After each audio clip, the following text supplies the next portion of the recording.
Hey everyone! Welcome to Anime Dreams, where we dive into epic fanfictions and explore the what-ifs of our favorite anime worlds. Today, we continue our journey with part 3 of What If Naruko Was Suna's Pride? An alternate universe that flips the script on the Naruto story in an exciting way.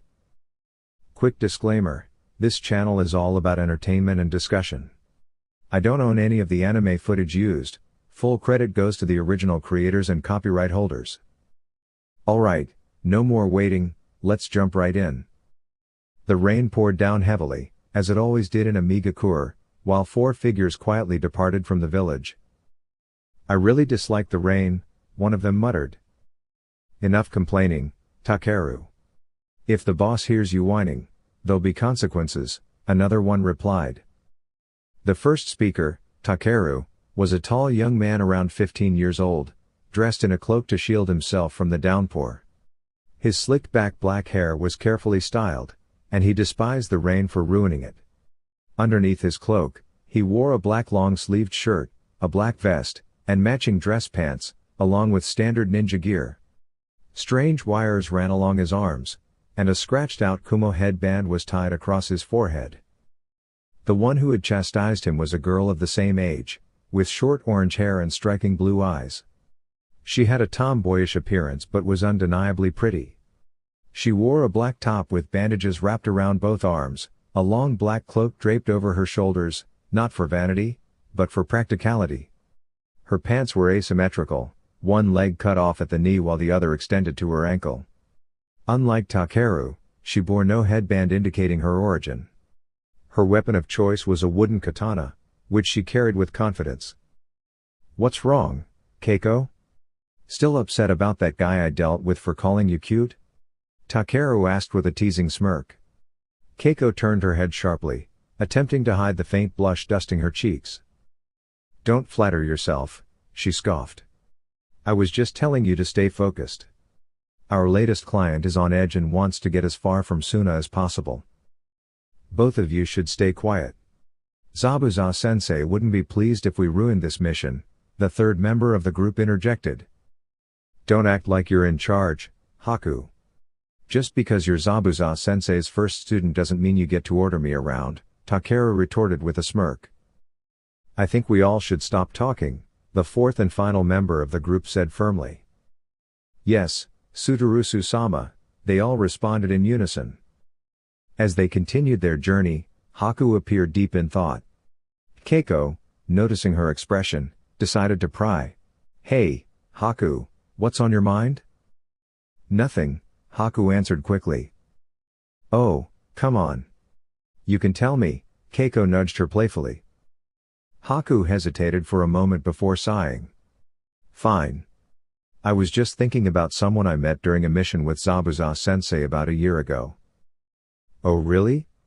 Keiko grinned mischievously. "Was he cute? What's his name?" A light blush tinted Haku's cheeks. "His name is Uzumaki Naruko, and I suppose she's quite strong." Before Keiko could ask more, a kunai suddenly whizzed past them. Instantly, they turned their attention forward, spotting a lone figure clad in a black cloak standing in their path.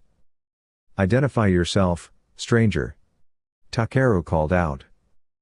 The figure remained silent, raising an arm. In an instant, a barrage of senbon needles shot toward them. Haku reacted swiftly, countering with her own senbon to neutralize the attack. "You're impressive if you can deflect Karasu's strikes," a voice echoed from the shadows. "But now you're surrounded." The group tensed, glancing around. Indeed, they found themselves encircled by several individuals, 4 on the ground and 4 more concealed in the trees. "What do you want?" Keiko demanded. "We're here for the one you're escorting," a gruff voice replied from the right. "And if you don't hand him over, we'll be forced to fight," a girl's voice added. "But we'd rather not resort to violence," another voice chimed in, a voice that sounded strangely familiar to Haku. Takeru lowered his head slightly before chuckling, his laughter quickly escalating into something almost eerie. "What's so funny?" one of the figures in the trees asked cautiously. "I always enjoy when people act so confident, as if they've already won," Takeru said, a grin spreading across his face. It just makes it all the more exciting. With a sudden flick of his arms, the enemies in the trees felt an odd sensation, thin, nearly invisible strings wrapped around them. Before they could react, they were instantly cut apart. However, as the dismembered pieces fell, they vanished in puffs of smoke. Cage Bunshine? Humph. I wonder how many this person can create, Takeru mused. How did you destroy the clones so easily? The boy leading the ambush asked, his tone wary. Takeru smirked. Curious, are we? Well, if you let me defeat you, I might just tell you. Oh, and by the way, what's your name? I always like knowing my opponents, it helps me check if they have a bounty in my bingo book. He casually flipped through a small booklet. I'm Uzumaki Naruko, and I'm about to take you down. Naruko declared. Haku's eyes widened in surprise, as did Keiko's. Let's see. Takeru muttered, scanning the pages. Nope, never heard of you. But that won't stop me from winning. As for how I cut through your clones, these wires are infused with my chakra, making them razor sharp. They slice through steel like a hot knife through butter. And that's just one of their uses. An unsettling sound suddenly filled the air. From the branches above, a figure lunged at them at high speed, their hand enveloped in swirling wind. Kaze no Yaiba. Sudarusu thought in alarm. They sent Baki after me? This could turn bad. He attempted to evade, but the attack struck his arm, severely injuring him. Ah! Protect me. I'm paying you, so do your job. Sudarusu yelled, scrambling to retreat, only to be stopped by a new figure blocking his path. Who are you? He stammered. The figure said nothing. Instead, it lifted its cloak, revealing itself to be Kurori, a puppet. In an instant, the puppet's chest cavity opened, and chakra-infused wires shot out, ensnaring Sudarusu and pulling him inside. However, rather than executing its usual lethal maneuver, Kankuro directed the puppet to securely contain him instead. I'll take on the puppet user, Takeru announced, dashing forward. Kamaitachi no Jutsu. Tamari called out, unleashing a powerful gust of wind toward Takeru. However, before it could reach him, another burst of chakra intercepted and cancelled the attack. Tamari turned to her right, finding Keiko standing with her wooden sword raised. I'm your opponent, not Takeru, Keiko declared. Chakra Bakuatsu no Jutsu. With a precise motion, she directed her sword at Tamari, firing another blast of chakra. Tamari swiftly countered with another gust of wind, blocking the attack. Meanwhile, Naruko stood a few feet away from Haku, ready to engage, when Haku suddenly spoke. It's been a while, Naruko, Haku said, removing the hood of her cloak to reveal her face. Naruko's eyes widened in shock. Haku? Is that really you? She asked in disbelief. Yes, Naruko, it's me. But it seems we find ourselves on opposing sides once again. Why are you wearing a Sunagakure headband? Haku asked curiously. I was forced to leave Konoha. Let's just leave it at that, Naruko replied, her tone firm yet unreadable. So, where's Zabuza? He should be arriving soon. As if on cue, a thick mist rolled in, obscuring their surroundings. Haku, I don't want to fight you. I've grown a lot stronger since our last battle, Naruko stated seriously. I have also improved, Naruko, Haku responded, matching her determination. Then let's make a deal. If you can remove my headband, I'll surrender, and so will my team. But if I win, you have to come back to Suna with me. Haku paused for a moment before nodding. I accept your challenge. But if I win, can Zabuza-sensei and my team come with me as well? Of course. I'm on good terms with the Kazekage, and my godfather leads one of the most influential clans in Sunagakure. I'm sure we can work something out for all of you. Now, let's begin. With that, Naruko swiftly pulled out a set of shuriken and launched them toward Haku. Reacting instantly, Haku created an ice wall, blocking the incoming projectiles. Demonic ice crystal mirrors. Haku called out. Glowing mirrors of ice formed around Naruko, trapping her in a reflective maze. Haku stepped into one of the mirrors, and instantly, multiple identical images of her appeared across the icy surfaces. Naruko stood her ground, her eyes carefully scanning the mirrors, waiting for Haku's first move. Dash. Meanwhile, Kankuro was struggling to keep up with Takeru's swift and almost imperceptible attacks. Come on, Sabaku no Kankuro. Stop hiding and face me. Takeru taunted, his sharp eyes scanning the area. A kunai suddenly grazed his cheek. He spun around and lashed out with his wire whips, aiming at the direction the kunai had come from. Kankuro managed to evade most of the strikes, but one wire nicked his face, drawing a thin line of blood. Takeru smirked as he examined his wires. Seems I managed to land a hit. Now, let's end this. He swung his wires again, but this time, his target was gone, replaced by a broken log. Frustrated, he scowled. Enough of these tricks. Come out and fight. Before he could react, something grabbed him from behind and began crushing him. It was Karasu, Kankuro's puppet. With precise control, Kankuro increased the pressure, attempting to subdue his opponent.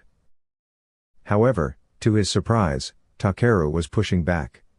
Kankuro adjusted Karasu's grip, but despite his efforts, Takeru managed to resist until, finally, Karasu's arms shattered from the strain. Takeru collapsed to the ground, exhausted, his breathing heavy. That was a clever move. I'll admit, it caught me off guard, Takeru admitted between breaths. But it looks like we're at a stalemate. Kankuro emerged from his hiding spot, chuckling. Not quite. I can still fight, even if Karasu's arms are broken. Watch this. With a flick of his fingers, Karasu's head detached. Mechanical parts shifted within the puppet, and a hidden blade extended from its mouth, glistening with poison. Takeru's eyes widened slightly before he let out a short laugh. Even with a damaged puppet, you can still turn the tide in your favor? That's an impressive technique, my friend. Reluctantly, I'll concede this round to you. With those words, Takeru faded into the thick mist, disappearing from sight. Chakra Bakuatsu no Jutsu. Kamaitachi no Jutsu. The two kunoichi launched their attacks simultaneously, but for the sixth time in a row, their techniques cancelled each other out. Both were reaching their limits, exhaustion evident in their movements. It's time to finish this, Tamari thought, biting her thumb before spreading a streak of blood across her fan. Kushios, kirikiri mai. She declared, waving her fan and summoning the weasel, Kamatari. A fierce gust of wind followed as the summoning shot toward Keiko with incredible speed. Sadai Chakra Bakuatsu no Jutsu. Keiko countered, unleashing a blast of chakra from her sword, 10 times larger than her previous attacks. Once again, the techniques clashed, creating a massive explosion that sent both kunoichi flying. The impact left them unconscious on the battlefield. Dash. Meanwhile, Naruko's headband had slipped down to rest around her neck after an earlier struggle. She was now gathering chakra for her next move, determination gleaming in her eyes. Haku, noticing this, swiftly launched a barrage of senbon needles. The projectiles struck their mark, yet Naruko remained unfazed. Biting her thumb, she quickly formed hand seals before pressing her palm to the ground. Kushios no Jutsu. A large puff of smoke erupted from the summoning, but something felt wrong. Naruko expected to be lifted into the air, for the ice mirrors to shatter, for the familiar rough texture of a toad's skin beneath her feet. But none of that happened. As the smoke cleared, Naruko stared in disbelief at what had appeared before her. Gamakichi? She shouted loud enough to be heard for miles. Haku's expression remained unreadable, though the look in her eyes clearly said, "What was the point of that?" "Hey, not so loud, kid," Gamakichi grumbled, looking around at the ice mirrors surrounding them. "So, what's going on?" Naruko's eye twitched. "Gamakichi, not to be rude, But why are you here? Again with the shouting, Gamakichi sighed. Well, Gama Chujitsu wasn't feeling great, and Pop was busy, so I came instead. Look, don't give me that face, it was either me or Gamatatsu. Naruko let out a deep sigh. Alright, at least I still have the Rasengan. Kage Bunshin no Jutsu. A clone appeared and immediately began forming the Rasengan in Naruko's palm. But just as it started to take shape, it suddenly lost stability and detonated, sending Naruko flying backward into one of Haku's ice mirrors. What? Why did it fail? She muttered as she staggered to her feet. Haku silently prepared another wave of senbon. That old poison is starting to take effect, she noted. Inside Naruko's mind, a gruff voice spoke up. Hey, kid. Remember when she hit you with those senbon? They were coated with a rare type of poison. I haven't seen it in ages. It messes with your chakra network, slowing your flow drastically. That's probably why your Rasengan failed, it couldn't form properly. The poison itself is simple to create, but removing it is a whole different story. I'll need some time to clear it from your system, so bear with me. The Nine-Tails growled in annoyance. Great. Just think of what bushy brows would say right now. The flames of youth burn bright within you. No, not that one. Guy-sensei. No, still not right. I will win with willpower alone. That's the one. Regaining her focus, Naruko pulled her katana from its sheath and assumed the Chuden no Kamae stance. Hey, I'll have to thank Shu-chan for the Kenjutsu lessons when I get back. This shouldn't be too hard. Dash. Elsewhere on the battlefield, Baki unleashed a powerful wind technique. Futon, Daitapa. A fierce blast of air surged toward the last place he had seen Zabuza. The two shinobi had inflicted minor injuries on each other, but neither was willing to back down. If only I had my sword, Zabuza thought, recalling how his massive blade had shattered in battle against Kakashi's lightning blade. A sudden presence behind him made him tense. Turning, he saw Takeru carrying Keiko in his arms. You lost, huh? Zabuza muttered, his voice low but sharp. A faint trace of pressure radiated from him? Takeru swallowed hard before answering. Yes, Zabuza-sensei. The puppet master caught me off guard. But Keiko won her battle, though she was knocked out in the process. I was about to go back for the client. Before he could move, Zabuza placed a firm hand on his shoulder. Forget the client. I need you for something else. Back at the ice mirrors, Naruko's mind raced. Oh no, oh no, oh no. She narrowly dodged another rain of senbon, deflecting some with her katana. Kid, your chakra network is clear now. Finish this, before you end up looking like a pincushion again. The Nine-Tails urged. Right. Naruko created a clone, forming a Rasengan as she charged toward one of the ice mirrors. Haku reacted instantly, releasing another hail of senbon. Not enough time to dodge. Naruko thought as the needles sped toward her. Suddenly, a black-clad figure stepped in front of her, taking the full impact. The Rasengan dissipated from Naruko's hand as she gasped in shock. The figure stumbled, trying to stand, but collapsed again. Naruko rushed forward, turning him onto his back. Kankuro-san. Why did you do that? She asked, wide-eyed. Kankuro looked up at her with a weak smirk. I don't know. I guess I just felt like I owed you something, he admitted. Owed me? Naruko echoed, confused. Because of what you did for Gaara, Kankuro said, pausing as he winced in pain. He's no longer driven by anger. He's in control now and genuinely trying to help the villagers rather than harm them. For that, I, Sabaku no Kankuro, and the entire village of Sunagakure are grateful to you. Now, take this opponent down so we can go home.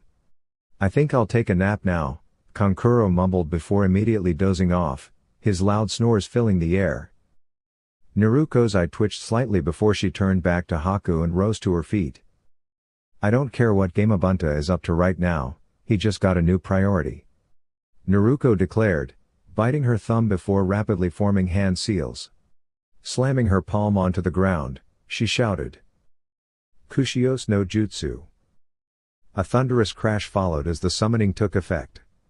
Haku's ice mirrors shattered instantly, sending the ex-hunter Nin flying into a nearby tree, where she lost consciousness upon impact.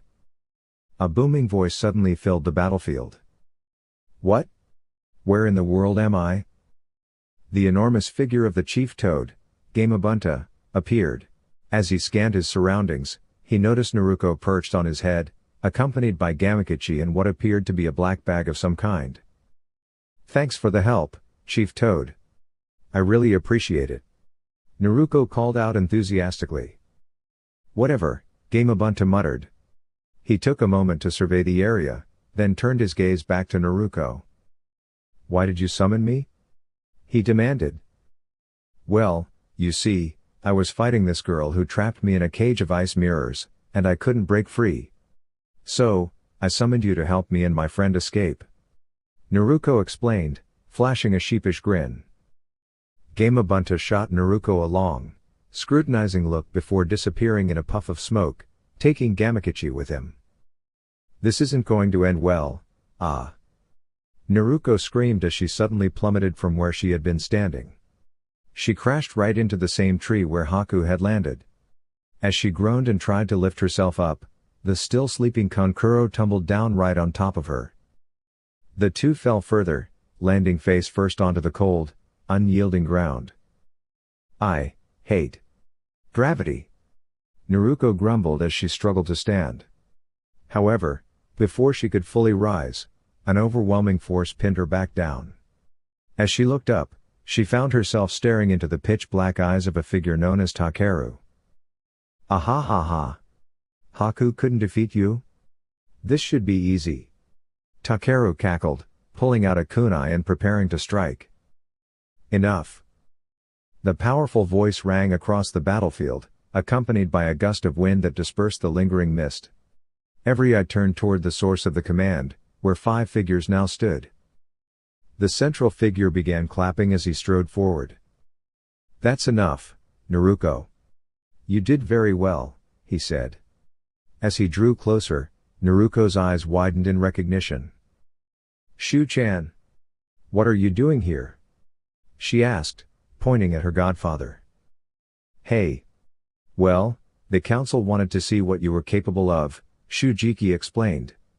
So, 2 council members, the head ninja, the captain of the Anbu Black Ops, and I arranged this mission as a test for you and your new squad. Wait, what do you mean by arranged? The newly awakened Tamari asked suspiciously. Standard protocol dictates that any missing nin, or in Naruko's case, a ninja without a village, must undergo a trial before being allowed to join.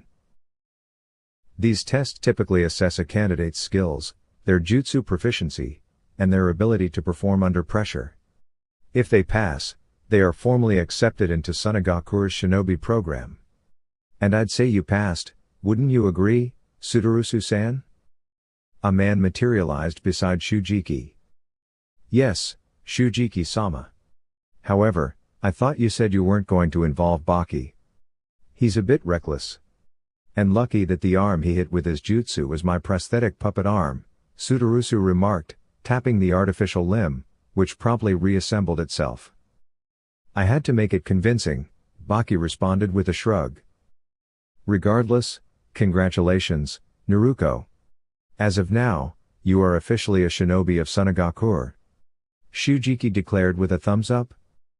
Several council members cited his enthusiasm. Now, on to the next order of business, Shujiki continued, turning his gaze toward a concealed presence. Momochi Zabuza, step forward. Zabuza stiffened in shock. How did he know I was here? Nevertheless, he obeyed, stepping into the open and making his way toward Shujiki. Momochi Zabuza, Shujiki began, A rank missing nin.